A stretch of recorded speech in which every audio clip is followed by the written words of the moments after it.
Bismillahirrahmanirrahim. Alhamdulillahirabbil alamin. Wassalatu wassalamu ala Rasulillahi wa ala alihi thahirina ajmain. Amma ba'du ayuhan nas, ittaqullaha mastata'tum wasma'u wa ati'u la'allakum turhamun. Saudara sekalian, para muslimin dan muslimat rahimakumullah, mari kita gunakan sebagian dari waktu kita yang diberikan oleh Allah 24 jam dalam sehari. Sebagian saja kita gunakan untuk memperhatikan, membaca dan memperhatikan ayat-ayat Allah. Karena kita diciptakan oleh Allah di dunia ini itu hanya dengan tugas beribadah kepada Allah. Dan untuk beribadah kepada Allah itu sendiri adalah melaksanakan isi Al-Quran ini beserta penjelasannya. Jadi mau nggak mau kalau kita mau beribadah kepada Allah ya kita harus tahu Al-Quran, harus ngerti Al-Quran. Walaupun nggak hafal nggak apa-apa, nggak bisa fasih mengucapkan walau bolin, nggak bisa bot dengan the, belum bisa membedakan, nggak apa-apa. Belajar terus, tapi cuma yang penting tahu maknanya, terus kita jalani di hidup ini sesuai dengan makna yang ada dalam ayat-ayat Al-Quran. Ya, saya sampaikan ayat 77 dulu. A'udzu billahi minasyaitonir rajim. Awala ya'lamuna annallaha ya'lamu ma yusirruna wa ma yu'linun. Wa minhum ummiyuna la ya'lamunal kitaba illa amaniya wa inhum illa yadhunnun.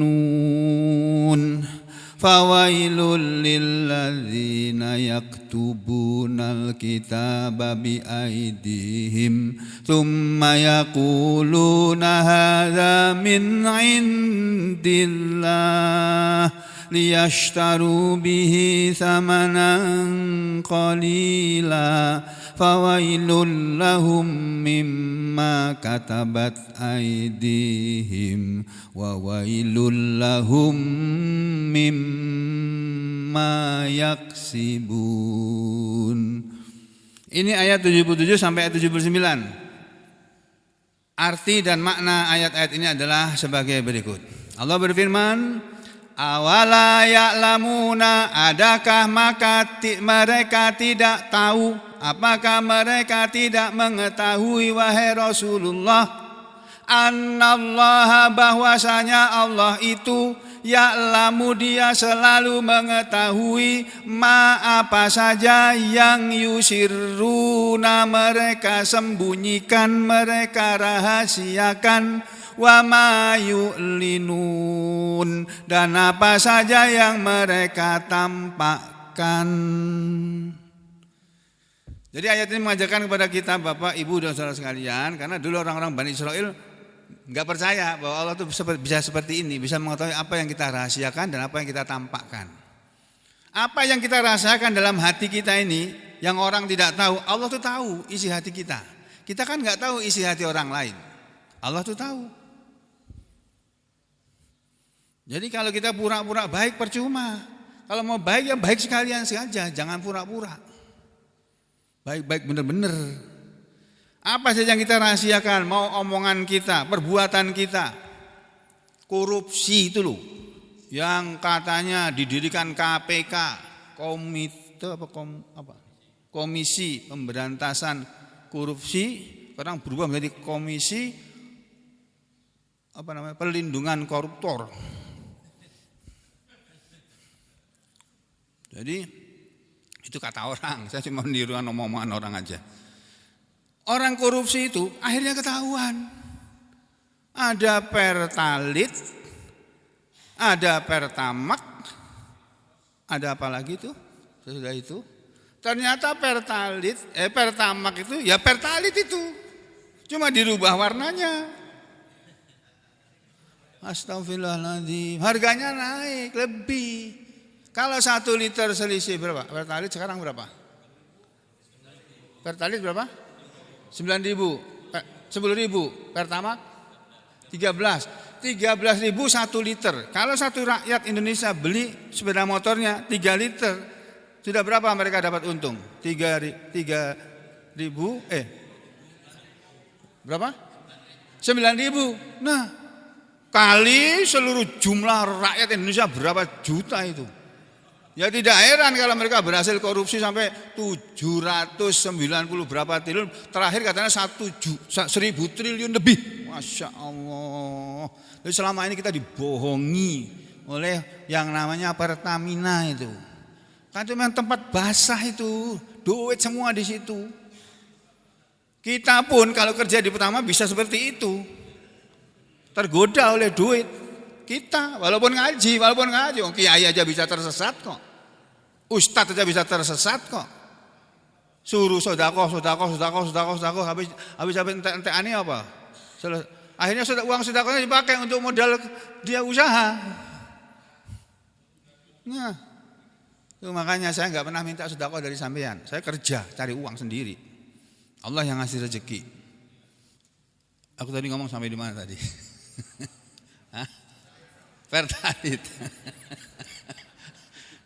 Pertalite, orang beli Pertalite beli Pertamax. Ternyata sama aja itu.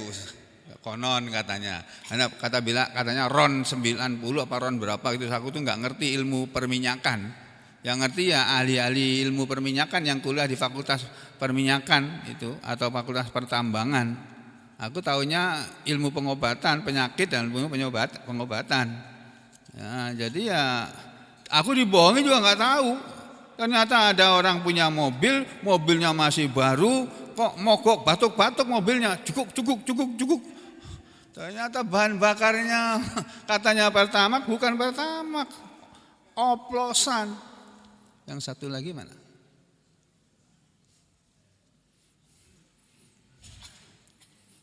Jadi begitu Bapak Ibu sekalian, mereka merahasiakan, terbongkar sekarang. Mudah-mudahan Kejaksaan Agung benar-benar memproses itu, uang rakyat itu dirampok oleh mereka ribuan triliun Pak, Bu, ya Allah. Harusnya untuk kesejahteraan rakyat, orang-orang yang miskin, yang gak bisa kerja, yang gak dapat kerja. Tuh. Tapi dipakai untuk kepentingan sendiri, kepentingan kelompoknya. Ya Allah, ya Rahman, ya Rahim. Allah bilang dalam Al-Quran ini, apakah mereka tidak mengetahui bahwa Allah mengetahui apa yang mereka sembunyikan, apa yang mereka rahasiakan, dan apa yang mereka tampakkan? Kalian merasakan Allah tahu dan Allah akan buka suatu ketika nanti. Semuanya akan dibuka.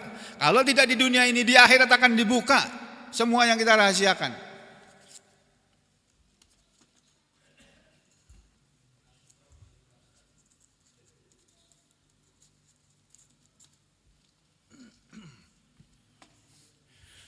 Nah dari sini makanya kita belajar menjadi orang yang berhati-hati dalam berbuat. Ya, kita berbuat tuh apa adanya sajalah. Gak usah membagus-baguskan diri, gak usah merasa diri kita ini paling baik, gak usah dan gak boleh. Kita merasa diri paling baik, paling suci, gak boleh. Tapi kita jangan menjadi orang kotor, orang yang banyak berbuat dosa, jangan. Kita tetap berusaha menjadi orang baik, tapi jangan pernah menganggap diri kita ini sudah yang terbaik, jangan. Ya, itu dilarang.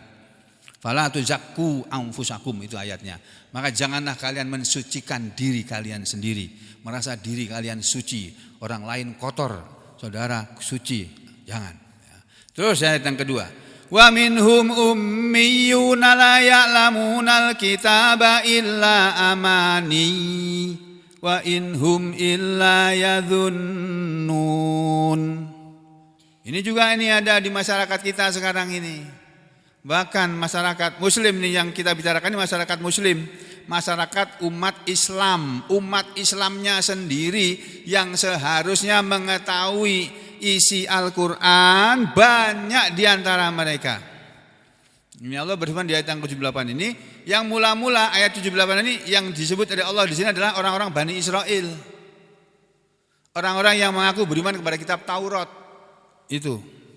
Allah mengatakan wa minhum dan di antara mereka, mereka ini adalah Kalau kita lihat tafsir yang pendek di sini, tafsir Jalalain ya. Nah, ayat 78 tadi ya. 78 nih. Nih, wa minhum dan diantara mereka siapa? Ai al-Yahud, yaitu orang Yahudi. Di antara mereka orang Yahudi itu wahai Muhammad, wahai Rasulullah, ummiyun, ada orang-orang yang ummi, orang-orang yang tidak pandai membaca Taurat. Ummiyun dimaknai oleh Imam Al-Jalalain awam, orang-orang awam. Orang awam yang nggak bisa baca Quran baik-baik, nggak bisa baca Quran dengan baik, nggak ngerti agama secara mendetail, taunya secara umum aja. Dan diantara mereka itu wahai Rasulullah ada orang-orang yang buta huruf terhadap kitab Taurat. La ya'lamunal kitabat, mereka tidak mengetahui Alkitab itu, maksudnya mereka tidak mengetahui isi Alkitab, isi Taurat. Illa kecuali atau akan tetapi yang mereka ketahui, illa jadi dengan lakin. Jadi ini istisna muttasil ya, istisna muttasil. Muttasil apa mungkote? Muttasil ya kalau saya enggak salah. Jadi mereka tidak, kebanyakan dari mereka orang Yahudi itu Muhammad, mereka tidak mengetahui isi Taurat kecuali amaniyah, yang mereka ketahui hanya angan-angan saja, akadziba. Amaniyah dijadikan akadziba, hal-hal yang dusta. Pengetahuan yang dusta tentang Taurat, bukan pengetahuan yang benar tentang kitab Taurat. Dari mana mereka mengetahui isi Taurat itu berupa amani, sesuatu yang hanya merupakan angan-angan? Di antara angan-angannya orang Yahudi adalah nanti disebut di ayat 112 di belakang surat ini. Orang Yahudi, Allah mengatakan wa qalu lan tamassanan wa qalu la yadkhulal jannata illa man kana huda. Tuh di ayat 112 nanti di surah Al-Baqarah ini juga. Dan apa namanya?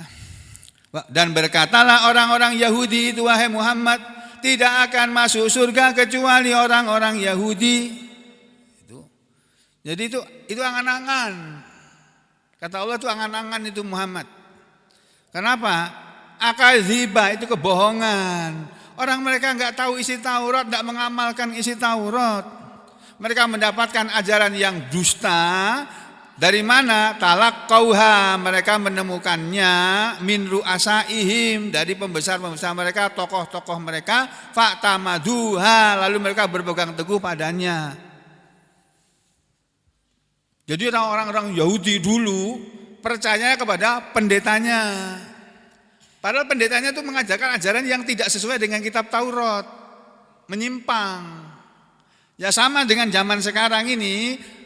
Kiai-kiai maaf ya, bukan semua kiai. Ada sebagian kiai, ada sebagian ustadz yang mengajari umat ini dengan ajaran yang tidak benar, alias bohong, enggak benar. Yang tidak ada dari Al-Qur'an sumbernya, ilmunya enggak ada, dari hadis enggak ada. Tapi masyarakat berpegang teguh karena itu omongannya ulama, itu omongannya guru. Omongannya guru mesti benar. Itu sama dengan orang Yahudi dulu begitu. Mereka menemukan ajaran yang tidak benar, mereka dapat dari ru'asaihim, dari rois mereka. Rois ini loh. Ru'asa itu bentuk kata jamak, ru'asa. Tunggalnya rois, ketua, pemimpin. Lalu mereka berpegang teguh dengannya. Wa inhum illa yadhunnun. Wa inhum, padahal tidaklah hum mereka ya illa melainkan kecuali yadhunnun, mereka hanya menyangka bahwa tidak akan masuk surga hanya kecuali orang Yahudi saja. Itu persangkaan mereka Muhammad, bukan begitu. Semua orang bisa masuk surga kalau dia beriman dan beramal soleh, kalau dia beriman dan berbuat baik bisa masuk surga. Bukan hanya kiai, bukan hanya ustadz, bukan hanya pendeta saja yang bisa masuk surga. Umat biasa orang awam pun bisa masuk surga kalau mereka taat kepada kitab Allah, taat kepada ajaran Allah. Kalau pendeta ya masuk Islam dulu, baru bisa masuk surga gitu. Ya. Jadi tidak, padahal mereka tidak lain hanyalah menyangka, persangkaan, donan yang wala ilma lahum, tidak ada ilmu bagi mereka bahwa hanya orang Yahudi saja yang akan masuk surga. Nah, ini ayat 78. Di antara mereka, nah sama dengan kita ini, dan di antara mereka wahai Muhammad, kalau kita larikan kepada diri kita, kalangan kita, dan di antara mereka umat Islam itu Muhammad ada ummiyuna, orang-orang yang buta huruf terhadap Al-Qur'an. Membaca Al-Qur'an tidak tahu dia ini hidup apa ini, alif ba ta sin ha kha zal zal ra, saya enggak tahu. Sama seperti aku dulu waktu jahiliyah dulu. Waktu SMA ke bawah. Sebelum kelas 3, kelas 3 SMA ke bawah.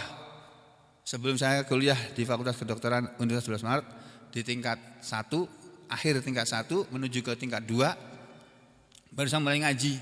Tahun 78 saya baru mulai mengaji. Itu pun masih nol putul, baca tulisan Arab tidak bisa. Tahun 78. Syahid di mana, Hid? Oh, belum lahir, Hid ya. Qayyim di mana, Yim? Tahun 78. Oh, belum lahir kamu. Oh, baru 1 tahun umurnya. Jadi aku udah tua juga ya berarti ya. Jadi dan di antara mereka umat Islam pun ada yang ummi, yang tidak pandai membaca dan menulis Al-Qur'an, la ya'lamunal kitaba, tidak mengetahui isi Al-Qur'an, illa amaniya, kecuali hanya angan-angan saja. Angan-angan itu termasuk angan-angan umat Islam, semua umat Islam akan masuk surga. Jangan khawatir saudara-saudara, enggak apa-apa kita berbuat dosa, berjudi, berzina, enggak apa-apa. Semua umat Islam akan masuk surga. Nabi yang bilang itu. Kamu salah paham dengan hadis itu. Memang Nabi pernah berkata, kullu umati yadkhulul jannah. Atau kama qala Rasulullah SAW. Semua umatku akan masuk surga. Tapi di belakangnya ada kata-kata illa man aba, kecuali orang yang tidak mau. Orang yang enggan. Para sahabat terheran-heran mendengar Nabi bilang begitu. Wa ma ya'ba ya Rasulullah? Apa ada orang yang enggan masuk surga, yang tidak mau surga ya Rasulullah? Siapa mereka? Man, Nabi menjawab, qala man ata'ani dakhalal jannah wa man asani faqad aba. Man ata'ani, siapa saja yang mentaati aku, mentaati Rasulullah maksudnya, dakhalal jannah, dia pasti masuk surga. Yang bilang Nabi. Kalau taat kepada Nabi benar dulu ya.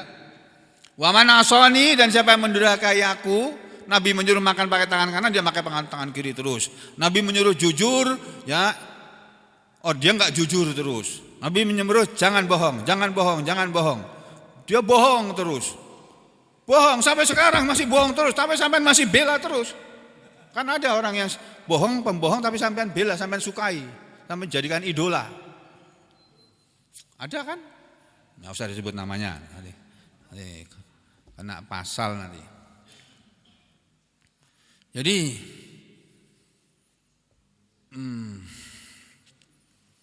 kita umat Islam ini kadang-kadang begitu Pak, Bu, sama tidak tahu isi Alkitab kecuali hanya angan-angan. Katanya semua umat Islam pasti masuk surga. Iya, tapi ada yang tidak bisa masuk surga. Siapa? Man aba itu tadi, orang yang tidak mau masuk surga.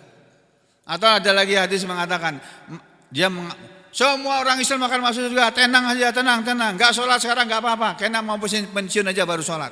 Enggak ngaji enggak apa-apa. Karena kalau sudah pensiun aja baru ngaji. Misalnya. Dia tahu bahwa umurnya sampai pensiun. Jangan-jangan belum sampai pensiun mati. Nah, kalau udah begitu kayak apa? Enggak jadi ngaji dong. Ya, kena stroke tuh kata Pak Sugeng itu. Belum pensiun kena stroke. Naudzubillah misalnya didalik. Nah, jadi kita enggak usah nunggu orang, enggak usah nunggu waktu. Kita bisa lakukan sekarang, kita kerjakan sekarang sebisa kita, semampu kita.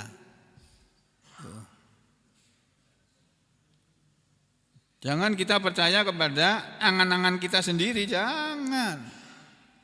Nabi mengatakan man qala la ilaha illallah dakhalal jannah. Itu betul, hadis sahih sekali. Man qala, barang siapa telah mengucapkan la ilaha illallah, dia ucapan tidak ada Tuhan kecuali Allah, dakhalal jannah, dia pasti masuk surga. Memang Nabi bilang begitu. Tapi hadis itu diterangkan oleh sahabat Nabi. Siapa namanya tuh sahabatnya ya? Siapa namanya? Aku lupa hari ini saya. Wahab bin Munabbih. Ketika dia menyampaikan hadis itu, lalu orang-orang berpaham, oh jadi kita semuanya akan masuk surga ya, wahai Pak Guru. Guru itu sahabat Nabi. Iya, kita semua akan masuk surga. Itu menurut Nabi. Siapa yang telah mengucapkan la ilaha illallah pasti masuk surga. Walakin akan tetapi, kata sahabat Wahab bin Munabbih dalam menjelaskan hadis itu, ya, ma min miftahin atau kama qala, tidak ada satu kunci pun illa walahu asnanun, kecuali padanya itu ada geriginya. Nih kunci nih. Ini kunci nih Pak. Ada geriginya nih loh. Tidak ada sebuah kunci pun kecuali dia ada geriginya.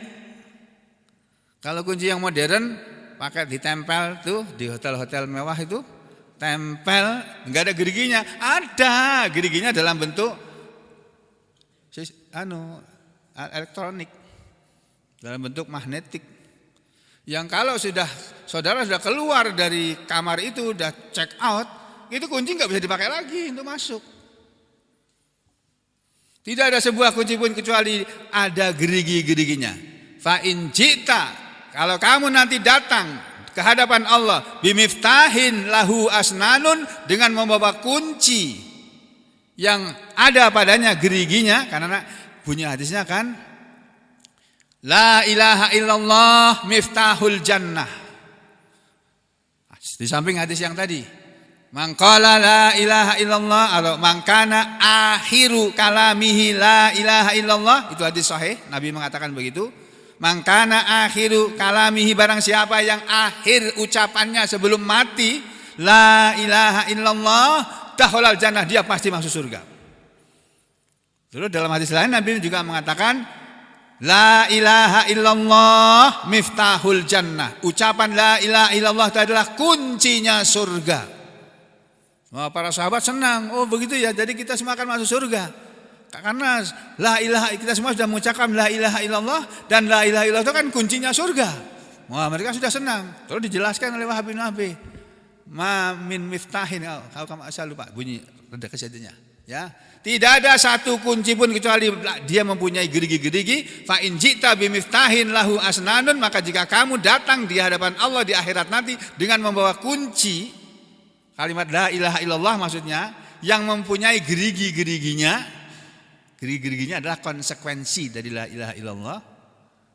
Ya, dakhaltal jannah, kamu akan masuk surga. Apa itu geriginya?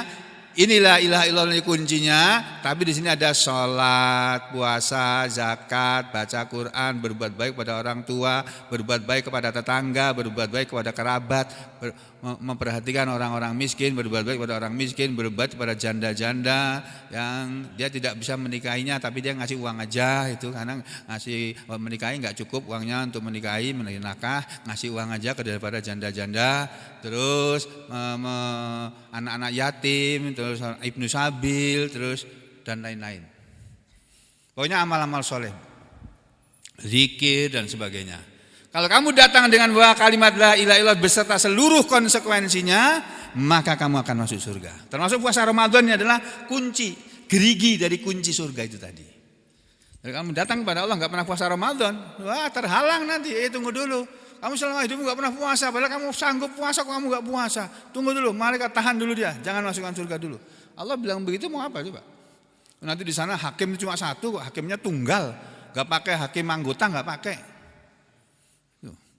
Nah, ini ayat 78. Terus ayat 79. Fawailul lil ladzina yaktubunal kitaba bi aydihim tsumma yaquluna hadza min indillah liyashtaru bihi thamanan qalila fawailul lahum mimma katabat aydihim wa wailul lahum mimma yaksibun. Fawailun maka neraka wail, maka kecelakaanlah, kebinasaanlah, karena dia akan masuk neraka wail. Neraka wail itu neraka yang paling dalam, jurangnya paling dalam, paling gelap. Walaupun api panas tapi gelap. Dan sangat panas, paling panas ke tempat itu. Itu wailun. Wadin fi jahannam, kata Ibnu Abbas. Wailun adalah wadun fi jahannam. Jurang yang ada di dalam neraka jahanam saja. Jadi neraka itu nanti ya seperti di bumi kita begini ini Pak. Ada gunung-gunungnya, ada lembahnya, ada jurangnya. Tapi panas semua, api semua. Maka neraka wailah lilladzina, untuk orang-orang yang yaktubunal kitaba, mereka menulis suatu tulisan biaidihim, dengan tangan-tangan mereka. Tsumma yaqulun, kemudian mereka berkata, hadza min indillah, ini dari hadapan Allah. Jadi ada kelakuan manusia yang disebut oleh Allah dalam ayat ini. Mereka menulis satu tulisan, menyusun suatu undang-undang, membuat suatu peraturan. Mereka mengatakan ini peraturan datang dari Allah. Padahal itu bikinan mereka, tulisan mereka. Mereka mengatakan ini dari Allah.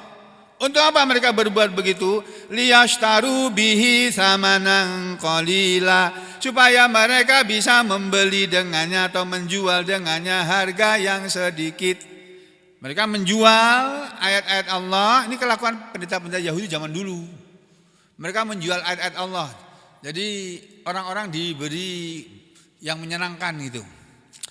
Pokoknya kamu turuti nasihatku, kamu laksanakan begini ya, nanti kamu akan masuk surga, aku yang jamin. Terus dia sedekah kepada pendetanya tadi. Karena dijanjikan akan masuk surga oleh pendetanya. Senang, mereka sedekah. Oh, tambah senang pendetanya dikasih uang. Kalau sekarang umat Islam namanya bukan pendeta, kiai. Kiai kasih amplop. Makin tebal amplopnya, oh kamu akan selamat masuk surga nanti. Nah, gitu. Kalau amplop sedikit, nggak bisa masuk surga kamu. Misalnya kayak begitu, misalnya ada ya. Itu dulu kayak begitu prakteknya. Mereka mengatakan ini dari Allah, padahal bukan itu tujuannya, untuk mencari samanan qalila, harga dunia yang sedikit ini. Jadi untuk memperoleh kesenangan dunia. Fawailul lahum, maka celakalah bagi mereka neraka wail untuk mereka, mimma katabat aidihim, dari sebab apa yang tangan-tangan mereka telah menulis, dari apa yang telah ditulis oleh tangan-tangan mereka. Wa wailul lahum, dan celakalah bagi mereka, neraka wailah bagi mereka, mimma yaksibun, dari sebab apa yang mereka usahakan. Jadi zaman dahulu ada atau katakanlah tokoh agama gitulah, nggak usah bilang pendeta, nggak usah bilang kiai lah. Nanti banyak pendeta kiai kesinggung lagi. Tokoh agama gitu aja, yang mengatakan ini dari Tuhan, padahal dari dia, bukan Tuhan, dari Tuhan. Karena orang awam nggak sempat belajar kitab. Ya, ini dari Tuhan, nurut saja kepada aku. Supaya apa? Dapat harta dunia, dapat uang dari apa yang dia sampaikan tadi. Allah bilang kelakuan yang seperti itu diancam oleh Allah dengan neraka wail. Satu-satunya ayat dalam Al-Quran yang ada kata-kata wailun sampai 3 kali hanya ayat 79 dari surah Al-Baqarah ini. Kita mengenal ada surat apa itu Al-Maun, itu dimulai dengan apa? Bismillahirrahmanirrahim. Ara'aital ladzi yukadzibu biddin, fadzalikal ladzi yad'ul yatim wa la yahuddu 'ala ta'amil miskin. Fawailul lil musallin alladzina hum fi alladzina hum an salatihim sahun alladzina hum yura'un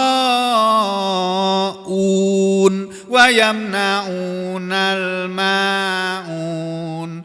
Itu ayat yang terkenal, cuma satu wailnya itu. Surat Al-Ma'un, surat yang ke berapa itu ya? Nomor suratnya nomor 107. Ini ya. Banyak di antara Bapak Ibu sekalian tentu hafal surat ini. Ara'aital ladzi yukadzibu biddin, apakah engkau Muhammad telah mengetahui, telah melihat alladzi orang yang yukadzibu biddin, dia mendustakan kepada agama, dia orang beragama tapi mendustakan kepada agamanya sendiri. Beragama tapi tidak mempraktekkan ajaran agamanya. Orang Islam tapi tidak mempraktekkan Islam dalam kehidupannya. Apa kamu sudah melihat Muhammad orang yang mendustakan kepada bidin, ada matikan kepada hari pembalasan? Apa kamu belum melihat Muhammad orang yang mendustakan kepada hari kiamat, hari pembalasan, yaitu dengan adanya bil jazaa'i wal hisab, adanya pembalasan dan perhitungan amal? Hal araf tahu, apa kamu sudah mengenalnya? Wa illam ta'rifhu, jika kamu belum mengenalnya, ku kasih tahu Muhammad, orang yang mendustakan kepada hari kiamat atau kepada agama adalah fadzalikal ladzi yad'ul yatim. Fadzalika, maka itulah dia, alladzi orang yang yad'u, menyia-nyiakan, menghardik, membentak, al yatim, anak yatim. Fadzalika, ini alladzi yad'ul yatim, yadfa'uhu bi'unfin an haqqihi. Anak-anak yatim itu kadang-kadang zaman Nabi itu datang kalau ada orang panenan anggur, panenan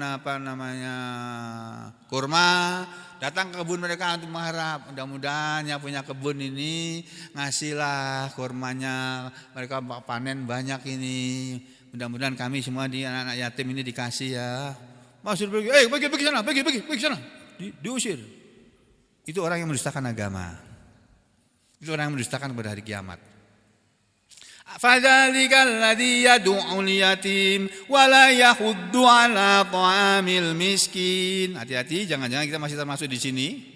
Wa la yahuddu, dan tidaklah dia menganjurkan, ala untuk ta'ami, memberi makan, al miskin, orang miskin. Tidak menganjurkan orang memberi makan orang miskin saja itu dosa yang diancam oleh Allah dengan neraka wail. Nah, bagaimana kalau dia tidak memberi makan, tidak menganjurkan saja, dia kepingin ngasih makan orang miskin tapi nggak punya duit, datanglah kepada orang kaya, bilang, Pak, kan kalau punya kelebihan rezeki itu ulun punya tetangga, kada bisa makan tiap hari, makan sehari cuma sekali aja, Pak. Dapat BLT kada? Loh, kok bisa nggak dapat BLT? Kayak apa dengan caranya, kisahnya, RT-nya bagaimana itu? Ya. Nah, RW-nya bagaimana ini? Oh, itu kasihan, Pak. Oh ya sudah, nanti kita bantu. Jadi menganjurkan orang memberi makan orang miskin itu sudah baik. Apalagi memberi makan orang miskin lebih baik lagi. Tuh. Wala yahuddu ala ta'amil miskin. Wala yahuddu dimaknai oleh Jalalain, dan dia tidak menganjurkan kepada dirinya dan tidak pula kepada selain dirinya, ala ta'amil miskin, atas memberi makan orang miskin, yaitu it'amahu. Ya. It'amuhu, memberi makan kepada orang miskin. Yang ayat ini nazalat fil As ibni Wa'il au Al-Walid ibn Muhirah. Ini turun kepada orang yang bernama Al-As bin Wa'il atau Walid Al-Walid bin Muhirah. Ini konglomeratnya orang-orang Mekah dulu, konglomeratnya orang Mekah zaman Nabi hidup dulu, Walid bin Muhirah. Salah satu dari orang kaya, terkaya di Mekah. Tapi dia suka mengusir anak yatim, menindas orang miskin. Ya sama seperti yang terjadi di PIK 2 itu loh. Yang punya tanah suruh jual pakai harga murah. Setelah dijual, dipagar lautnya kan, nanti ditimbun tuh pakai tanah, dari pangan jadi pulau kan, dijual, Oh 1 meter jadi bukan seperti yang dia beli dulu. Kalau nggak percaya saudara jalan-jalan sekali-kali. Aku agak beberapa kali jalan-jalan ke PIK itu. Kalau kita pergi dari Sampit ke Jakarta lewat sebelah, pokoknya yang melewati atasnya Pantai Indah Kapuk 1, Pantai Indah Kapuk 2 itu kelihatan di sana itu. Reklamasi itu. Enggak apa-apa, orang mau bangun reklamasi enggak apa-apa, boleh. Tapi dengan cara jangan menindas orang miskin. Suruh jual tanahnya dengan harga yang layak. Jangan suruh jual dengan harga murah, habis itu dia timbun tanahnya, tuh dijual dengan harga berlipat-lipat ganda. Sampai 1 meter sekian miliar. Masya Allah. Nah itu, jangan begitu. Ini adalah orang yang tidak mau memberi makan orang miskin. Padahal Islam mengajarkan memberi makan orang miskin atau menganjurkan dirinya sendiri memberi makan orang miskin. Ara'aital ladzi yukadzibu biddin fadzalikal ladzi yad'ul yatim wa la yahuddu 'ala ta'amil miskin. Ayat berikutnya berbunyi apa? Fawailul lil musallin, maka celakalah bagi orang-orang yang sholat. Ini kalau dalam mushaf di sini ada tanda lam alifnya di sini di atas. Nah, bacanya jangan berhenti di sini, teruskan. Itu. Tapi dibaca benar di sini juga nggak apa-apa, karena Nabi kalau baca Al-Quran 1 ayat berhenti. Fawailul lil musallin, maka neraka wail untuk orang-orang yang sholat. Jadi orang yang sudah sholat pun masih bisa masuk neraka. Kalau itu tadi mendustakan kepada hari pembalasan, nggak percaya bahwa akan ada hari pembalasan. Kamu sekarang merampas harta orang lain, 1 kali kamu akan dihakimi oleh Allah, dia akan diadili oleh Allah. Kamu mengambil hak orang lain, akan diambil oleh Allah nanti semuanya itu. Akan dibalas oleh Allah. Ya. Jadi maka celakalah bagi orang-orang yang sholat. Kok ada orang sholat bisa masuk neraka? Kenapa? Allah jelaskan di ayat berikutnya. Alladzina, yaitu orang-orang yang hum mereka an sholatihim, terhadap sholat mereka sahun, mereka lalai. Orang-orang yang lalai dari salat mereka maksudnya ghafiluna, mereka lalai, yaitu dengan yuakhirunaha an waktiha, mengerjakan, mereka lalai dengan mengundurkan salat dari waktunya. Harusnya salat itu pada waktunya, dia salatnya di luar waktunya atau menunda-nunda sampai habis waktunya baru ke salat. Ya. Fawailul lil musallin, 1, yaitu orang-orang yang sholat tapi mereka lalai terhadap sholatnya, sholat tapi kelakuannya tidak benar, akhlaknya tidak baik, tidak peduli kepada orang miskin, tidak mau berbuat baik dengan hartanya. Ya. Alladzina hum an sholatihim sahun. Yang berikutnya orang-orang yang akan masuk neraka, alladzina hum yuraun, orang-orang yang mereka yuraun, suka melakukan pencitraan. Nih, sekarang bahasanya pencitraan, pameran, suka memamerkan kebaikannya. Kita berbuat baik tapi jangan kita pamer-pamerkan kepada orang. Belajar. Ya, ini alladzina hum yurauna, mereka memamerkan, mereka adalah orang-orang yang riya, memamer-mamerkan fi sholati wa ghiriha, dalam sholat yang dia lakukan dan amalan-amalan selain sholat. Jadi sedekah dipamerkan. Aku sudah sedekah di masjid sana loh, 1M, di masjid sana 2M, di sana 3M. Tiap tahun aku nyumbang loh 4M. Gak usah diceritakan, bahaya itu. Bisa hilang pahalanya. Diam aja sudah. Alladzina hum yuraun, yang terakhir wa yamnaunal maun, dan mereka yang menghalangi bantuan pertolongan. Al maun kadang diartikan pertolongan, kadang diartikan zakat. Orang-orang yang menghalangi zakat, artinya dia mengeluarkan zakat, dia tidak mengeluarkan zakat, atau menghalangi memberi pertolongan. Al-ma'un diartikan memberi pertolongan. Contoh memberi pertolongan apa? Kal ibrati wal faksi wal qadari wal kus'ah. Memberi pinjaman, meminjamkan al-ibroh. Ini al-ibroh itu apa namanya? Jarum.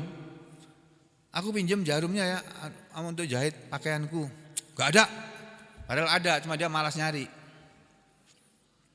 Kamu cari sana ya, aku lagi sibuk nih. Kamu cari sana tempatnya itu. Nah, gitu kan bisa. Ada, tapi aku lupa naruhnya, coba cari di sana. Nah, gitu kan bisa. Kalau sama tetangga, sama orang yang dia kenal. Tidak meminjamkan jarum wal fa'as dan tidak mau meminjamkan kampak wal qadar dan tidak mau meminjamkan periuk wal kus'ah dan tidak mau meminjamkan al kus'ah. Apa itu kus'ah? Kalau di kamu dijadikan mangkok. Aku pinjam mangkoknya. Tidak. Kamu itu punya bisa cuma pinjam aja. Jangan. Apalagi sama tetangga. Tetangga itu orang yang paling pertama menolong kita ketika kita nanti mengalami apa-apa. Ya, jadi makanya Islam mengajarkan berbuat baik kepada tetangga. Sangat dianjurkan oleh Islam. Ya, ini surat Al-Maun. Kembali ke surat Al-Baqarah tadi ya. Surat Al-Baqarah surat yang kedua ayat yang ke-77 sampai ayat ke-79 tadi ya. Mari kita jangan menjadi orang-orang yang dikutuk oleh Allah dengan 3 kali kutukan dalam satu ayat ini tadi. Yaitu suka menyampaikan kepada manusia hal-hal yang tidak berasal dari agama. Dibilang ini ajaran agama, padahal tidak ada dalam agama ajaran seperti itu. Ya, kemudian menjual agama, jangan. Jadi agama keyakinan itu tidak boleh dijual-belikan, tidak boleh. Jadi kamu masuk, kamu mau menuruti aku, lepas keyakinanmu itu, kamu ku gaji sini kerja di sini, ku gaji satu bulan 1 M. Mau 1 bulan 1 M, lepas agama Islamnya. Jangan. Islam dia nggak bisa ditukar dengan harta 1 M, nggak ada gunanya tuh 1 M kalau ditandingkan dengan ajaran Islam. Ya, itu nanti tahunya kalau sudah mati mah, kalau belum mati ya nggak tahu dia, apalagi dia nggak ngerti agama. Yang ketiga, jangan berusaha melakukan hal-hal di atas ini tadi. Maka celakalah bagi mereka dari apa yang mereka usahakan. Kita jangan berusaha mengarang-arang ajaran agama. Jangan berusaha menjual agama, menggadaikan keyakinan demi memperoleh harta kekayaan walaupun jumlahnya 1000 triliun sekalipun. Jangan. Ya. Dah, sekian aja dulu pagi hari ini. Mudah-mudahan Allah menggolongkan kita semua ke dalam golongan hamba-hamba yang tetap beriman dan beramal soleh, ikhlas karena Allah. Allah mengampuni dosa dan kesalahan kita. Allah menerima puasa dan sholat-sholat kita, menerima bacaan-bacaan Al-Quran kita, zikir-zikir dan wirid-wirid sholawat-sholawat kita, menerima sedekah-sedekah kita, menerima semua amal-amal soleh kita. Allah akan memberi kesehatan kepada kita semuanya dan menyembuhkan orang-orang yang sedang sakit di antara kita dengan kesembuhan darinya. Dan Allah akan mudah-mudahan ya, Allah pasti akan menolong kepada kita yang mau beriman dan beramal soleh dengan sungguh-sungguh ikhlas karena Allah. Dan kita akan diberi oleh Allah husnul khotimah. Amin ya rabbal alamin. Wa aqulu qouli hadza astaghfirullah li wa lakum. Allahumma taqabbal minna innaka antas samiul alim wa tub alaina innaka antat tawwabur rahim. Wa sallallahu ala Muhammadin wa ala ali Muhammad walhamdulillahi rabbil alamin.